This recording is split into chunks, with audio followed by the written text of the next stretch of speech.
We'll begin. Father, as we look into your word, our chance to probe and to understand and to grasp these things written in your word about just the other side, the part where angels are, where creatures that and living beings that really qualify as those beings that think and have wills. And Lord, we need understanding why you're telling us this so that we might better understand you. And help us with that in Jesus' name tonight. Amen. All right, we're starting off in Revelation chapter 12, verse 7. And we had a little bit already we discussed, but we're kind of backing up. It says, so this describes what I see as happening in the future. There is a war in heaven to come. This is not talking about one that's already taken place, like at the fall of Satan. But this one happens to tell us about Michael, one of the two angels named in the Bible. It says, and Michael and his angels waged war with the dragon, and the dragon and his angels waged war. We discussed last week, the idea is that, so there's this war in heaven. We have lots of difficulties or trying to understand exactly how angels fight. Angels don't die, but yet they somehow have war. I mean, we only understand like war is breaking things and killing people, okay? But it doesn't seem to have anything broken, and there doesn't seem to be anybody dying, okay? Physically dying. So what there seems to be the capacity for war. And then it tells us about Michael, and that's where we're going to probe into today, Michael. And in this battle, he has his angels and that are going along with him. He's like a commander. He's like a chief among the angels, as we'll find out as well. And the dragon is Satan, and they wage war against the dragon. And then there's this little way in which it changes, and the dragon and his angels waged war. It almost seems like because Satan is tossed out of heaven, and the angels with Michael do that now the dragon and his angels kind of try to counterattack, only to be booted completely to the earth. So we're going to look at Michael. We're going to go to Jude chapter 1, verse 8.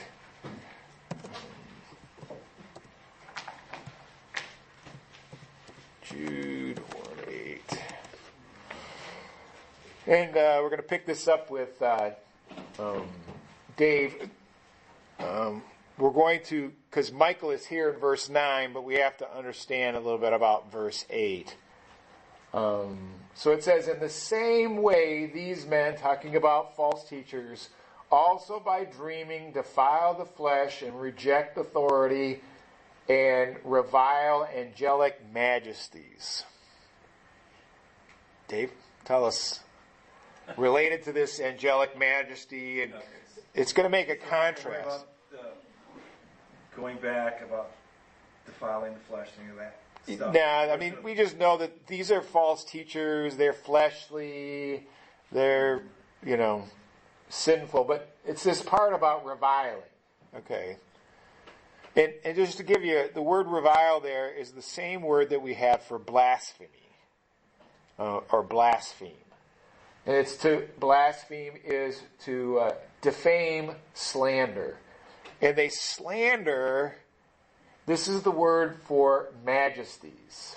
The word angel doesn't appear in this. It's glory. It's glory, yeah. The glories. They revile the glories. Or they blaspheme the glories. Okay? Yeah, Diana. Are these good angels, or are these Satan angels? I don't know, he's got to tell us what these are. They would be the Yeah, I know, I'm sorry. non-thrown down angels. What? Because they can't Satan is already reviled, so I would say it would be against the ones that are still in heaven that didn't rebel with Satan. So they're saying things against the true angels that are representing God. Okay, it could be that. Okay, the thing is that it could.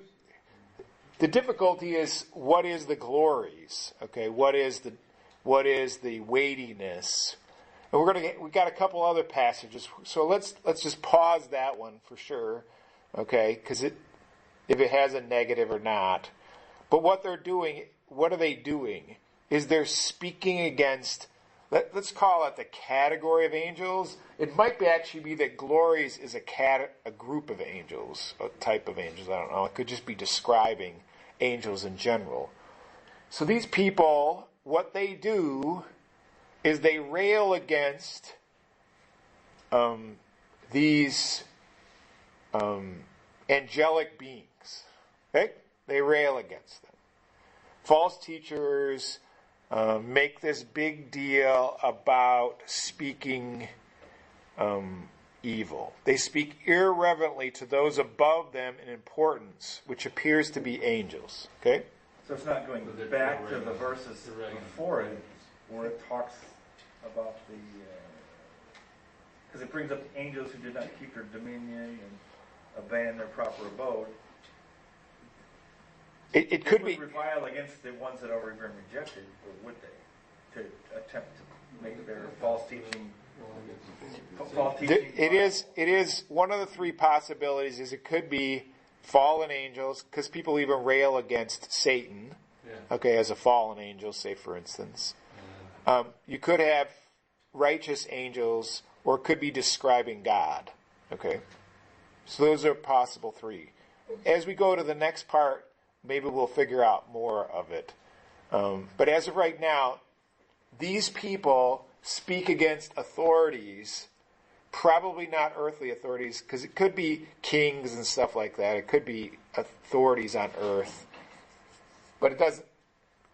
In the translation, see it's called angelic, so they think it's angelic. And I think it's probably best to take it that way. So, but the next verse is what we're going to contrast. What is this? The also by dreaming. What's the dreaming? Is that? So these guys make stuff up. Okay. In their thinking. Yeah. The thing is that the idea is that in their visions is another way of saying in their visions. And so they take, like in Colossians it says, they take their stand on their visions which they have seen, inflated without cause by their fleshly minds. I think that's probably the whole thing. I had this special revelation, and yes, there you go. Speaks against the flesh, the authority, and the angels. Yeah, here's a vision. I can have more wives than other people had. The angel Moroni said that was so. Does it sound familiar? Doing that rebels against the angels that the angels went against. Even though it's wrong, they listen to some the New Apostolic Reformation type stuff. Yeah. All the garbage and all the silliness. So there's all this category. The thing is that what I think it does establish is that the angels are actually above us in authority, however we want to. Even Satan has a certain, but we don't have to submit to him, but he has a display of them. But Jay Walker is going to give us all the insight in Jude 1:8-9.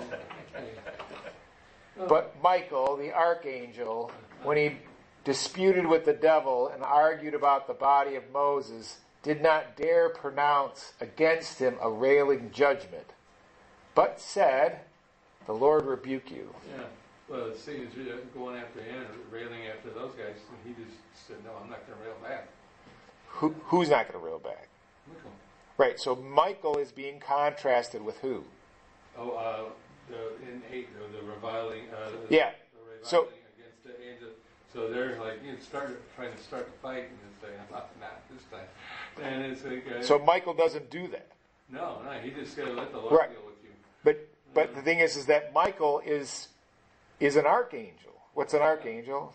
He handles the He handles the arcs, I'm right? not going there, not this time. He's like the head angel. He's up there. Yeah, so this is a description of oversight, ruling. Yeah. He's a ruling angel, which tells us about, what does it tell us about angels? Each one have a different position. So you can have positions. You can have authority, and there's angels above other angels, and he's an archangel. So is there any other archangels? Gabriel's not? No. Satan's not an archangel? He's a cherub. Remember, he's a cherub who covers. He does seem to be an arch cherub, maybe. I don't know if you could call it that, but... So we got Michael, that's our guy we've already talked about, right? Yeah, we've been there. Who had his angels in Revelation. Okay. So what are they fighting about? Oh, fighting about Moses. He Yeah. wants to know where Moses was. So what does that tell you about angels? They don't know things. Who don't know things? Oh, well, apparently Satan doesn't, because he doesn't know where Moses is buried. Well, what are they? It doesn't talk about that. They're just arguing about what? Not the burial of Moses. They're arguing about the what? The body. The body. Yeah. Which means it tells you what? That they argue. Yeah. I mean, think about that. That actually Michael and Satan talk to one another. Yeah. Right? Angels actually exchange. Yeah. Right? And they don't agree with each other. No, not anymore. So somehow, I mean, that's a surprising reality to realize, is that there's a whole world of angelic beings that we call the unseen world, the unseen realm, whom they're having discussions and argument. Yeah, Aaron. It also points out that they're not like robots. No. Like they're not They're not pre-programmed. the Oh, I just do this, and Right. I mean they have a certain amount of thought process. Yeah. Right. They're not the board. No.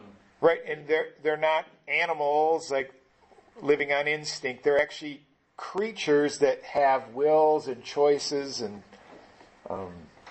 so to have a dispute, you have to have a disagreement. The thing is that so they want the body of Moses. What? We don't. Yeah, we have some options, but yeah, Dave. Well, back in the Lord buried Moses. Yeah, we're at Obviously, they both- Deuteronomy. Was it at Deuteronomy, it was 34 or something. Deuteronomy 34:6? Yeah. But no man knows his burial place to this day. So the Lord buried him, yet they both knew where it was. Because there was an argument Satan wanted. Obviously, they wanted it revealed because then it become an idol for the rest of the entity. Well, and that's one of the options, that he could be an idol, or it could be that somehow some would say that because of Moses' past sin as a murderer or whatever. But we'll get to that when we get to this. The Lord rebuke you. But I mean, first off, we don't even like why was there a conflict? I mean, doesn't like. It just jumps out of there for... Yeah. And it's only used as a comparison, an analogy to say that they're not supposed to argue. The idea is that he doesn't, pronounce a railing judgment. That's the point of it. Even though he is ranked very high as an archangel, he still doesn't do like the false teachers on earth who make this kind of judgment. So what is Jay, back to you, what is a daring pronouncement? Daring. Yeah, that's what it says. Do not dare pronounce. He did not dare to pronounce a railing. No, Michael didn't want to. What's a railing judgment? Is it? In your face. Yeah, kind of. The Lord rebuke you, isn't that railing? Well, no, it's more like it would be coming from him. Like if Michael wanted to rebuke him. Let's have it at it. Okay, so he didn't want. Michael wasn't going to throw down Satan. okay. Yeah. What do Or you want? he might not be as powerful as Satan either, correct? Michael? Is there a chance that he has to be, like in the sense, bring up the Lord to rebuke him, to get him to shut up? It could be, but let's hold that thought. Okay? Just the reason is because this is the assumed idea is that somehow he couldn't rebuke himself. The problem is when we go to Zechariah, we'll see that Yahweh says the same thing. And Yahweh sure has the authority, but he says the same thing. So it seems like it's saying something else. Okay? But what we know here is that he does it, the Lord rebuke you is not a railing judgment. Okay? It is merely a fact. He just corrects it. He just, because what's a rebuke? Trying to get you. A rebuke. What's that, Jay? Well, I don't know. A rebuke to me is like if I did something wrong and somebody found out about it, then they rebuke me for doing it. Right. It's telling you doing something wrong. Yeah. Right? So Satan is told that he's doing something wrong. And it's based upon... Yeah, but the Lord is going to deal with it. Yeah. Well, yeah. Because he said the Lord rebuke you. Yeah. Michael's not going to rebuke him. Well, the thing is the rebuke for why he could have the body of Moses Doing wrong by going after and Moses. why he's doing the way he's doing it is because of who the Lord is. Yeah. So, Okay. now you got that, right? Okay, now we're going to the Old Testament. In Zechariah chapter 3, verse 1. Now we got to get up. Now this is, again, part of our spider web study because we're going to pick up the angel of the Lord, we're going to pick up Michael, and we're going to pick up Satan, all in the same, and the Lord rebuke you, all in the same thing. So we're going to Dan now. Zechariah chapter 3, verse 1. Then he showed me Joshua, the high priest, standing before the angel of the Lord, and Satan standing at his right hand to accuse him. Tell us about who's involved here and what's going on. It was showed to Zechariah. Joshua standing, the high priest standing there, and he's before the angel of the Lord, and also Satan is there at his right hand. And At the right hand of who? oh, Joshua. Right. Yeah. So he's like in a court. Look. So who's at the front? The Lord's in the high seat. The angel of the Lord is. They're standing before the angel of the Lord. That'd be Jesus. That's probably here because we're going to find out that it's He's decided he's the one who's right. So this shows us again the angel of the Lord being divine, and that'll be. So we're kind of have these threads, and then Satan. So what does the word Satan mean? accused. Yeah. So Satan is Satan, standing at the right hand of. Right, and Satan is standing. He's standing there, Satan. And who else is standing? Joshua. Yeah, Joshua the high priest is standing. And right next to Joshua the high priest is Satan. This is the high priest who's for the Lord. They would look back and think back, oh, this is Joshua, this is going on here, what is this? Yeah, this is the high priest in Zechariah's time. Yeah, he's right there, Yeah. and there's Satan accusing. But yet here he's still fulfilling the functions as a priest to Christ, and only because Christ stands him as that. Wow. Well, yeah, we're going to figure. Yeah. Oh, Any other questions related to that? Any other comments, or before we move to the next one? So here we have the setup. Now, Craig is going to give us the insight here. Right, I get this one. Yeah, verse 2. And the Lord said, keep everybody in. The Lord said, the Lord rebuke you, Satan. Indeed, the Lord who has chosen Jerusalem rebuke you. Is this not a brand plucked from the fire?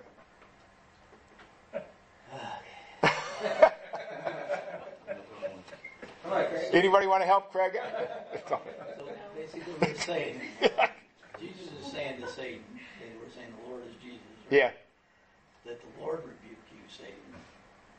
Indeed, the Lord who has chosen Jerusalem rebuke you. So he's saying, I'm thinking he's saying,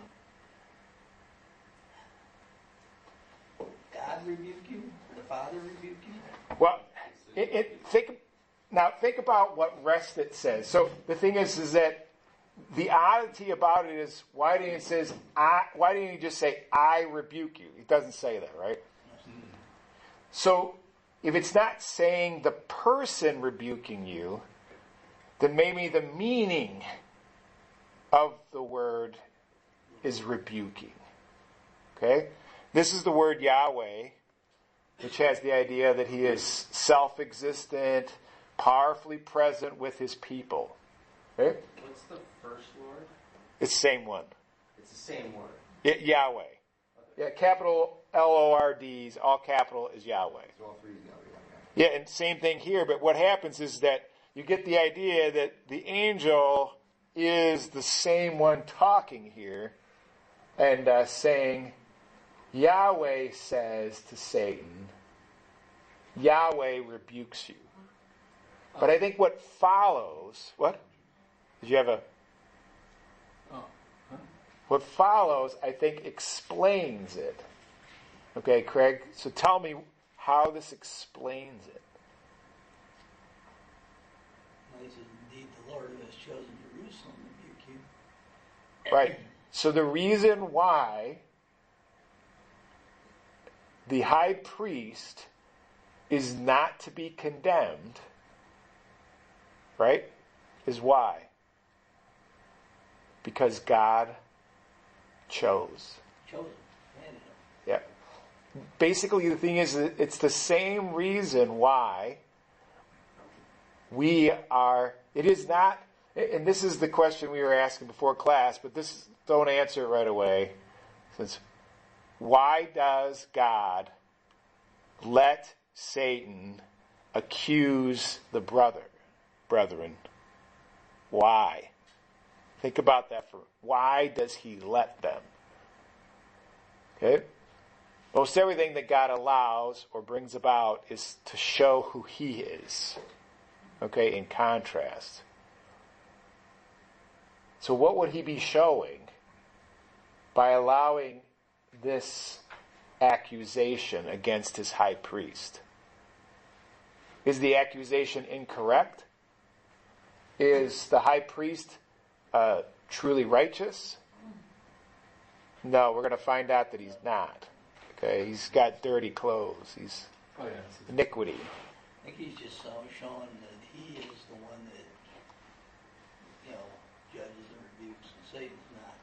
Right. And so the thing is that part of it is this idea, and this is what I think it is he's saying, Yahweh who made a covenant and has provided for his people is the reason why we are not condemned.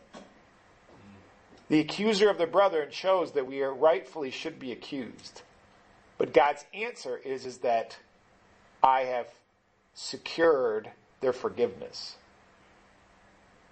It says, is this not a brand plucked out of the fire? Basically says, I have chosen him out of destruction. The reason we are not condemned is because God has selected us. Aaron. And by using Yahweh, which is the covenant Lord, the angels would understand the covenant made to Abraham, to Isaac, to Jacob, and so on. Yeah. They would understand all of that so they could connect it back. Right. So the angels see this and realize that what God is, he is a covenant-keeping God who stays with his people because he forgives them. And it was all on his side. It shows it's all on his side. It's not about the person. Exactly. It's not. He doesn't say, "Well, Joshua's an okay guy. Why you keep accusing him? He's nice." Yeah. And we'll see more because Susie's going to explain this part to us. And Joshua was clothed with filthy garments and standing before the angel. In this verse 2, and he spoke and said to those who were standing before him, saying, remove the filthy garments from him. And again he said, see, I have taken your iniquity away from you and will clothe you with festive robes. Well, the dirty clothes is a symbol of sin, and he's showing that his sin has been removed and he's putting clean clothes on. which symbols the righteousness of God. And festal robes, tell me about those. I have no idea. Okay. This is kind of, it's really, I think, to have the idea that there's a delight with it. What? Fine clothes, the idea of I think there's a certain amount of delight. Like the best clothes, like Yeah. I'm thinking of Luke 15, where the guy leaves and eats from the pig's trough, and he comes back and they put on the ring Yeah. and the fine clothes on him. Yeah, and I think it has the idea of the joy of the Lord as our strength, all combined. It's kind of like God has redressed you, but what you see is a sovereign selection and a removal of sin, and that is what rebukes Satan. And I think that's the same thing Michael. Does this answer? This is what Michael is doing. I think Michael is saying the covenant-keeping God rebukes you because Moses is a covenant person. That's why you don't get his body. Yeah, Dan. To get too far off, but like when God's telling about Israel, you took you, made you bride, put ring in your nose, did this, did this, gave you all this stuff, and look what you're doing. Gave you this, made you this, and look what you do. You go off. Even though Jesus is doing what's right, you did that, here's the point, you're done, you're still doing wrong, but still he upholds them. Yeah, These pages come. right, and the thing is that, is Satan right to accuse? In this one? Yeah, he is. He's right to accuse. Why? Because he is filthy. But God's solution is his own sacrifice. It is interesting that the angel of the Lord is the one who says this. Yeah, Dave. So, I think so is Christ speaking on the Father's behalf? I think Christ is speaking on... His own behalf? Or on behalf of the name of Yahweh. Okay. And he is the Yahweh name, right? Because he is I am who I am. Yes. The divine name. But it's as if he's not taking the full authority by saying... Yeah. Just like Michael's not taking his authority because it's not his to be... Well... Because it's the one who chose Jerusalem, and Israel is the one who has the right to rebuke. But the thing is that even if it encompasses them, it has nothing to do about his person. It has to do with the character of God that rebukes you. Like, it's saying God's mercy rebukes you. There. And wasn't it when he came to the earth was when he set aside those things? The thing is not that he didn't have the authority. That was part of Satan's accusation or his temptation towards Christ was to take up that same authority instead of doing it the way the Father wanted. Yeah, and that may be a little different connection, but the thing is that I think mostly here, just to back up a second, and then, so the word accused there, right there, is the word Satan. So Satan is standing at the right hand, Sataning Joshua. So that's actually the word. It's the accuser is accusing. Yeah, Diana. Maybe Michael doesn't accuse because even as believers, we're not to be the judge. There is the one true judge, and God is the one who makes us right. Just that thought of Satan accuses, but it's not his place. So when the Lord rebukes you because he's evil and Satan, he accuses us. But even God tells us we're not to bring judgment on people, in a sense. Let God be the judge. Let God be the rebuke. Yeah, the thing is that You know what I'm saying? I'm wondering whether or not the problem is that the normal ideal of rebuke, we're supposed to rebuke people. The scriptures are supposed to rebuke people. So the idea is he's correcting him. So he's not a railing judgment, okay, seems to be something beyond that, okay. But accusing, Satan is allowed to accuse, and God God actually lets it go because there's a certain sense which he actually wants us to see.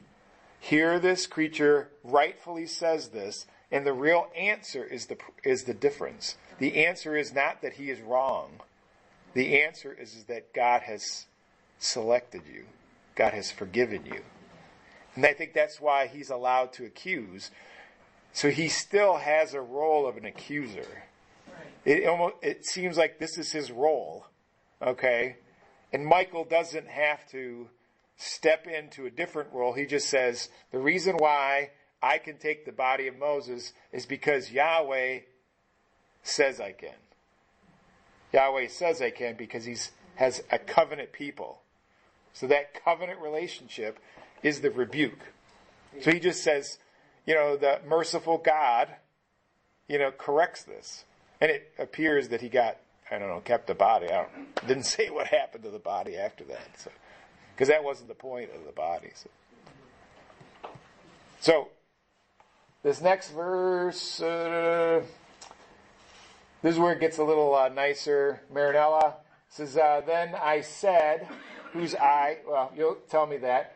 Let them put a clean turban on his head. So they put a clean turban on his head and clothed him with garments while the angel of the Lord was standing by. I need to know about the angel of the Lord. I want to know who I is. And tell me about this turban thing. I is the Lord. Is it the angel of the Lord or is it the Lord? What's the one angel of the Lord came by? Yes. Yeah. So I'm thinking it's the Lord, some authority. Yeah. And let them put a clean turban on his head. He's giving a command. Yeah, he's given in this role too, right here. He's commanding this to take place. Even back here it says, so he's commanding. The angel of the Lord is standing by. Okay, again, he's standing. So we have angel of the Lord standing, you have Satan standing, you have Joshua standing. They did what he commanded. Yeah. So here they are. Who are them putting on the turban on his head? Any guesses? I'm thinking it might be maybe some other angels that would maybe. It does appear to be some other angels. Right? Yeah. The problem is that Satan isn't a them. Unless he's changed his pronoun, maybe they're doing that in heaven before that. Instead of I, it's them. He could be included. Yeah, I don't think he's included. So. It seems to be somebody else's standing. Yeah, it seems like somebody else. And again, I think this gets into the idea that angels involved in doing this thing. So it's like in the courtroom when you have people behind watching the court going on. Yeah. And they give them instructions to do something, or the jury. Yeah. All right, Sue. Verse 6, and the angel of the Lord admonished Joshua, saying, thus says the Lord of hosts, if you will walk in my ways, and if you perform my services, then you also govern my house, and also have charge of my courts, and I will grant you free access among these who are standing here. So the Lord is telling him that he needs to... How is the angel of the Lord and the Lord? Tell me the overlap. What's going on here? So the angel of the Lord told or admonished or warned Joshua. So it seems like he has a lot more authority than just an ordinary angel, right? Yes. So that's what gives its idea this is Christ, pre-incarnate Christ. And what does he say? He says that the Lord of hosts, I guess who's speaking, if he will walk in his ways and perform his service, then he will also govern his house, be in charge. The house is govern what house? High priest. What house are we talking about? probably the temple. Okay. Because it said all the my's, the my court, my house, my service is who? Christ. Yeah. Or, God's stuff, right? Okay. I'm going to let you manage my stuff if you what? If you walk in my ways. So he's plucked them out, forgiven him. Okay, now he says, conditionally, I'm going to put you in charge. Right? Mm-hmm. If you do this, then you'll continue to do this, right? Yeah. So there is required faithfulness. You have sovereignty that picks him, forgives him, right? Stop the accuser. But here you have responsibility coming in, right? Yes. Then what does he grant him?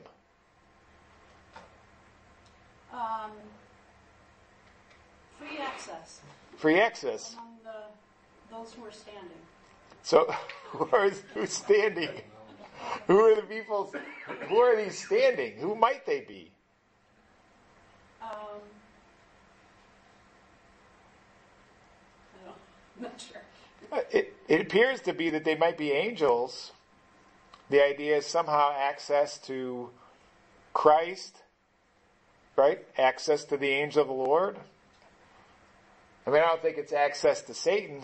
I don't think he's included. I don't think it's his friends, because in the next verse they're sitting down.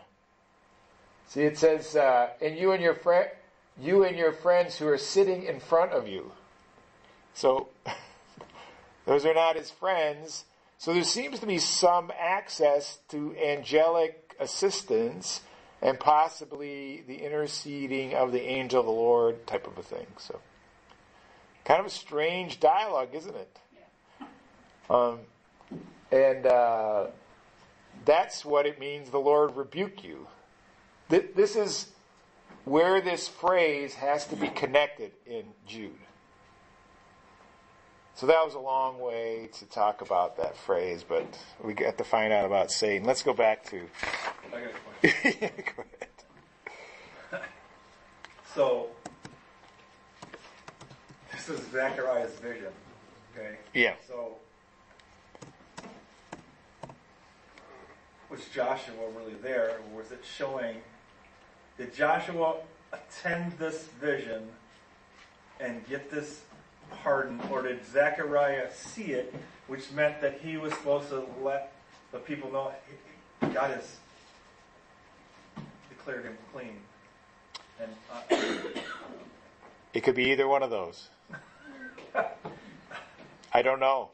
Because it just goes on to the next vision. But what happens is that they know that it's actually has happened. So the cleansing of Joshua has happened.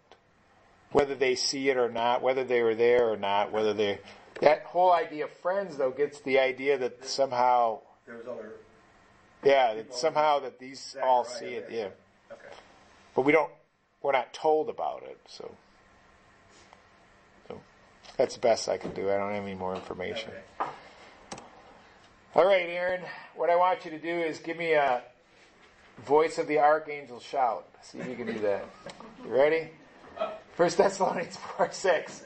And the Lord himself will descend from heaven with a shout, with the voice of an archangel, with the trump of God, and the dead in Christ will rise first. Tell me about the archangel. Hey! No. Does he have a soft voice? Nope. I mean... So who's ever heard the voice of an archangel? Who is this written for? I mean, I guess we'll know if we're... Maybe they heard it when they announced Christ's coming.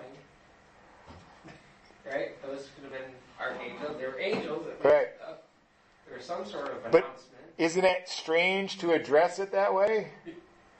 I mean, the thing is that, oh yeah, you'll know when you're going in the rapture because there'll be a voice of an archangel. You'll know that, right? No, I don't know what that sounds like. I have no idea. But I'll know because it'll be something unique. But it'll be authoritative. It'll be a ruling. I mean, it just says that it is allowed.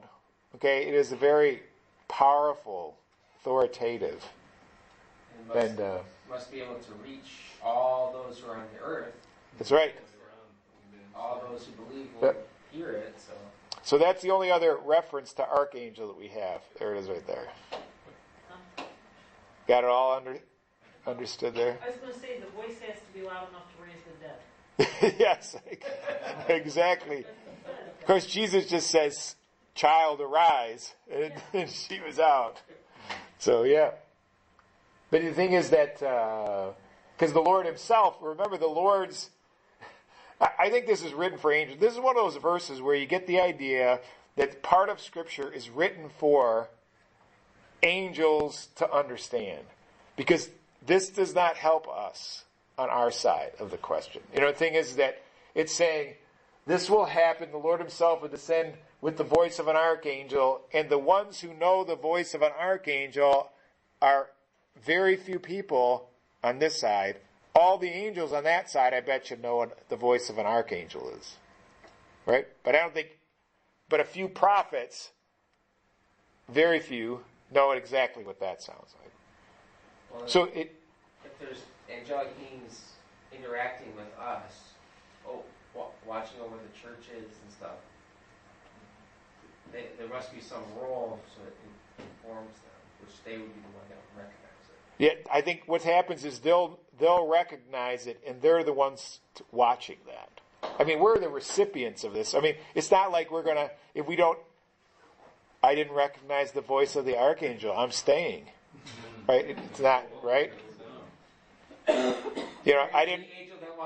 Remember, it's not the archangel that's doing it, it's the voice of the archangel. It's like a voice. It's not, he's like, it sounds like this.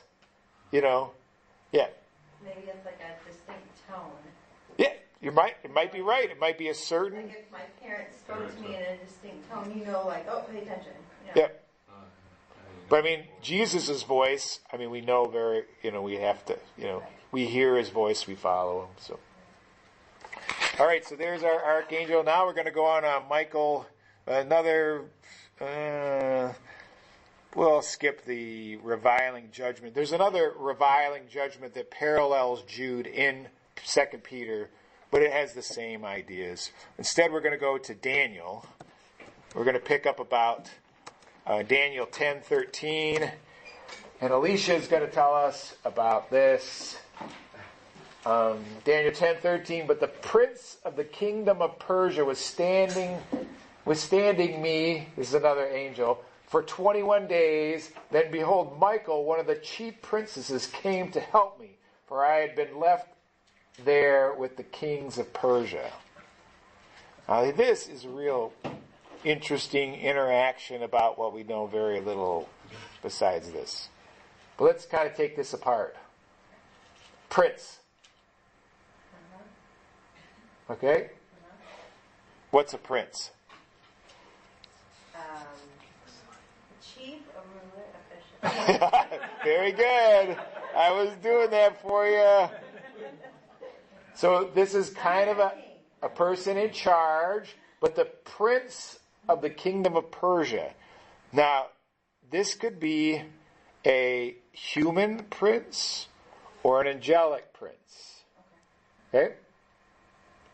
Because it says, was withstanding me for 21 days. What does that sound like from an angel? Watching. Withstanding is another angel is withstanding him in his way, somehow standing against. Okay. So you have this angel, who's not named, having this other angel standing in his way. And then how long does it last? 21 days. It shows their kind of struggle, right? Yeah. There must be struggle. 21-day wrestling match. I don't know how, it's a long days, right? Some sort of resistance. And then what happened? Behold, something changed. This tells us about Michael. What does Michael do? He comes to help. Right, he comes to help. What is he referred to as? A chief prince. Yeah, see how you have the word prince could be commander, prince, captain, and he is the chief, which is the same idea of archangel, right?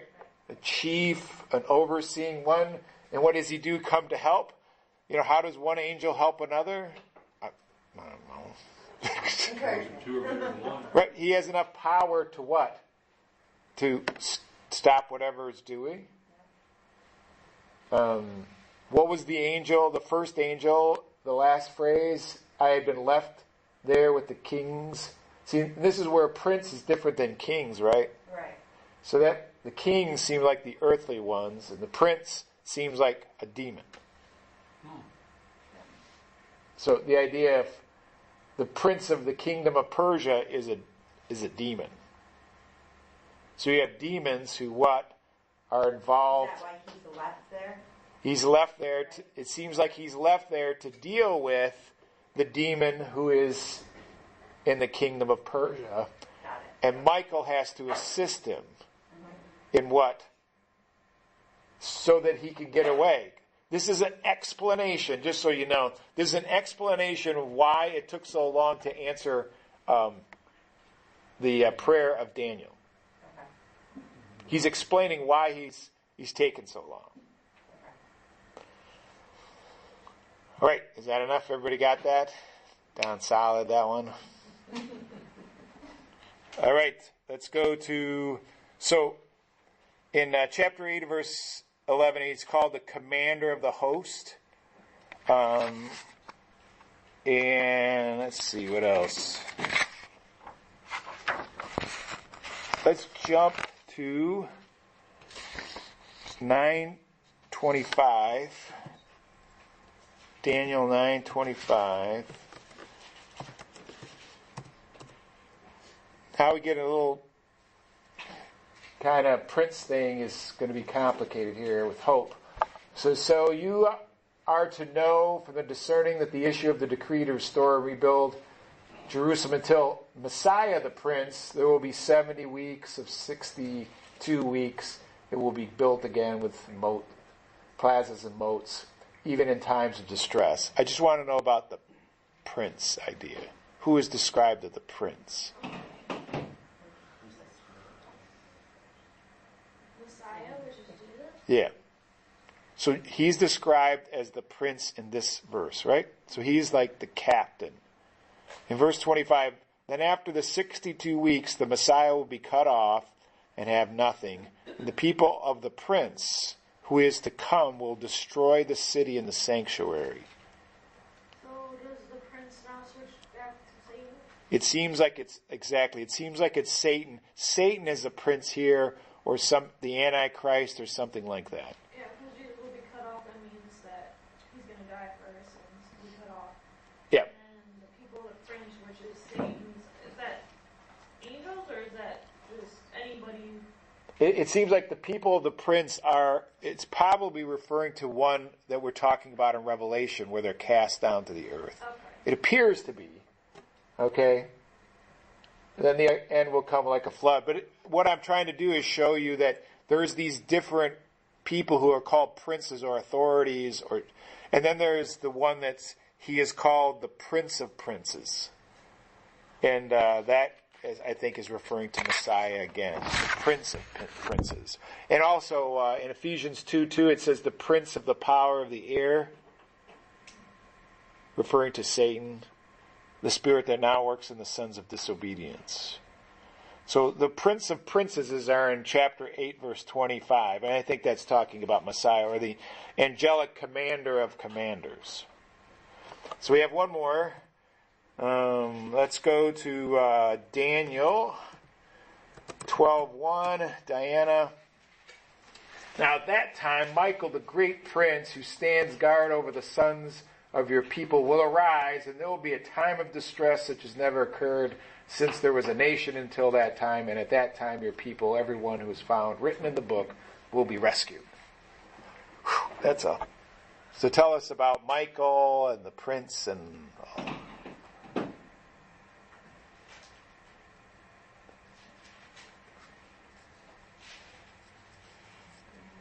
So how is Michael described? Michael,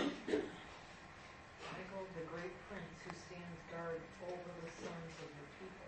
Yeah, so this is... So he'll arise. Yeah, so the thing is that, again, he's called a prince. He is also the great prince, which is another ideal of overseeing, archangel type of a thing. He will stand, guard is implied, over the sons of the people, so he's going to protect them. So somehow he stands or protects or guards. So this is where we get the idea of angels having a guarding purpose for his people. And this seems like the time of great distress. This is the end times. And they will be rescued.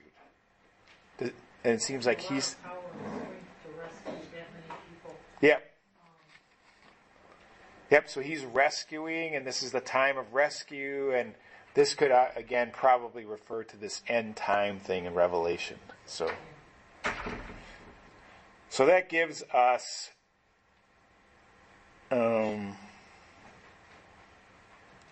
I got one more. Sorry about that. Daniel, and I'll explain this, and then we'll go to the next one. However, I will tell you what is inscribed in the writing of the truth. Yet there is no one who stands firmly with me against these forces except Michael, your prince. So, you want to try that one, Ann? I guess we'll... So they're still talking to Daniel, right? Yeah. Okay. Yep. Who's with me? Do you know who with me is?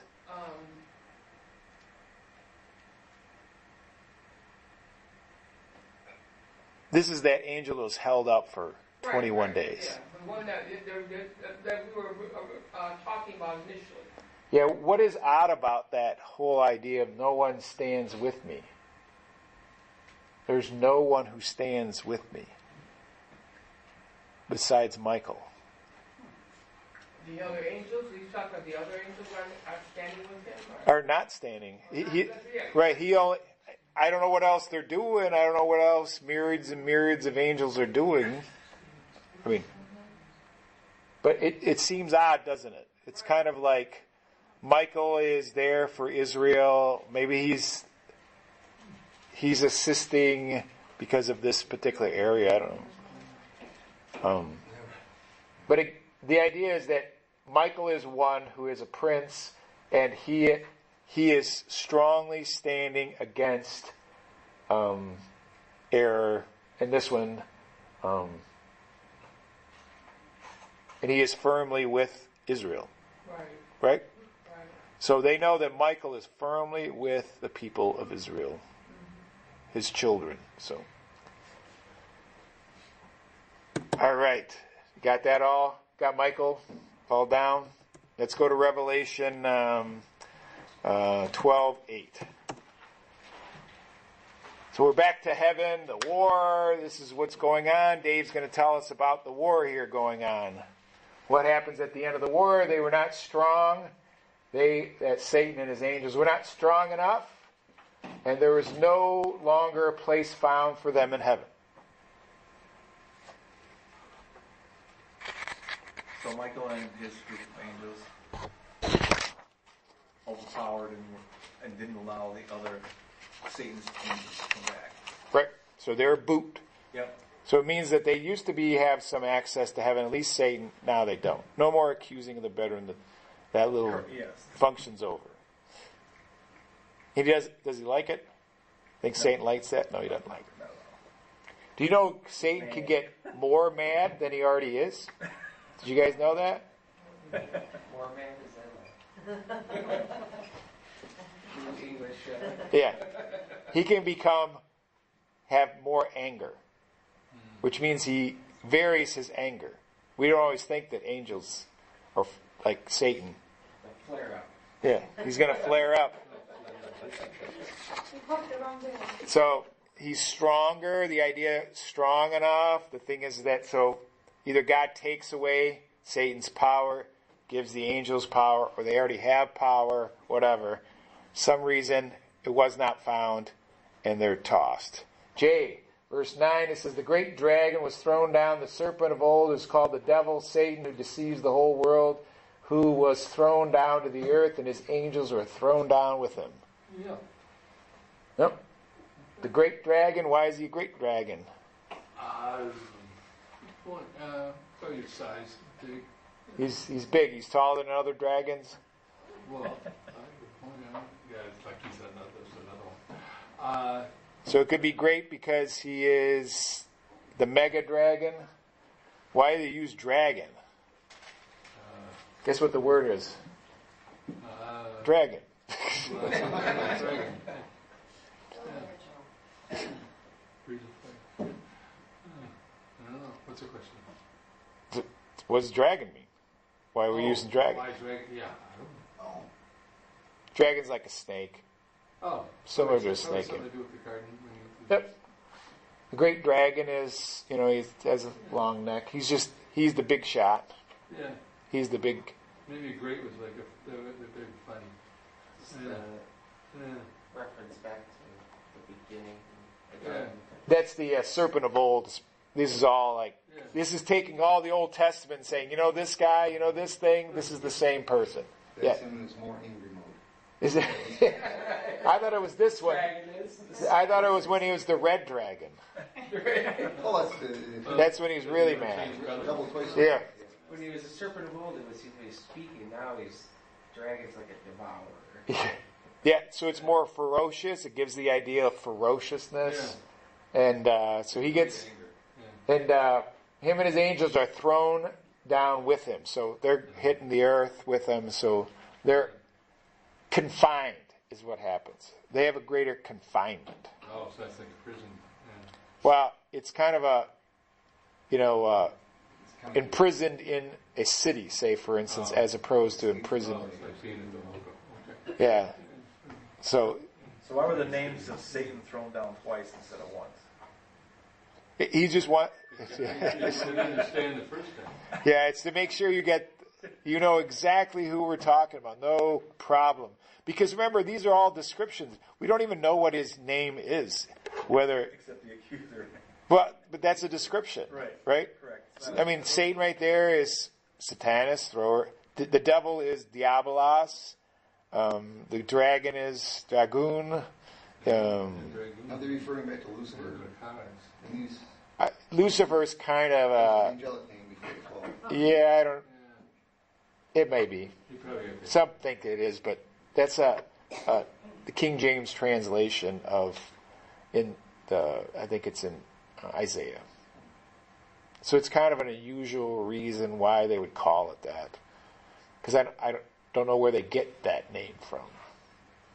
You know what I mean? It's not a transliteration, because not as easy as that. So we only got Somebody of the time. We'll do that as a separate thing. Talk about that. So we're going to go because we're going to go on a study next week. We're going to do more of Satan. We're going to find out like when he has a dialogue. We're going to go to Matthew chapter 4, and we want to know how he talks and what he's like. Because part of it is that God is designed to allow Satan his activity to go on for the purpose of magnifying God's greatness in some way and reveal to us the nature of sin and our own sin, I think. But we're going to jump on a few other verses. Dan's going to do this one. Then I heard a loud voice in heaven saying, "Now salvation, the power of the kingdom of our God and the authority of his Christ has come. For the accuser of the brethren has been thrown down. He accused them before our God day and night." What does that tell us about him? The voice is loud. Yep. Again, point again, it's time of salvation, the power of the kingdom of our God. I mean, heaven's happy, aren't they? Heaven's very happy, yeah. Which means They're they're more happy than they are now. Because Satan is what? He's accusing the brethren right now. He's there, yeah, that's true. Yeah, they bombed somebody, right, exactly. Now the end is coming. Now imagine being an angel in heaven having to listen to Satan accusing the brethren. Yeah, Oh, this guy again. Yeah. Yeah, he's back. The story's the same. The names have changed. Yeah, same accusations, different people, yeah. I mean, so the thing is, they're just like, finally, this is kind of this, finally, his authority is being exercised and he's being put down. Okay? He is being thrown down, And how often did he accuse them? Day and night. Yeah. So Non-stop. there was a constancy to. He didn't only come up in daytime and accuse. No, it's like have the people, get you when you're tired and sleepy, wake you up and want to argue. Yeah. Out and try to get the way. So he's doing this all the time. I mean, God allowed it, so the angels had to listen to it. I think the angels have to listen to it, but they see God's answer. I think the demons have to listen to it too. We'll have to stop there. Time's up. All right, that was whirlwind. So we're going to start. So we're going to go to Matthew 4 next week. So if you want to look there, what you're trying to do is most of the time when you discuss about Matthew 4, we always want to discuss about Christ and his sinlessness, and he doesn't sin, and his temptation. But instead, and how do you respond? Instead, we're going to look at and say, what does this tell us about Satan, about the devil, and about the sinful nature of who he is? Because I think his temptations reveal who he is. And so I think those will be helpful to examine. He wants to be like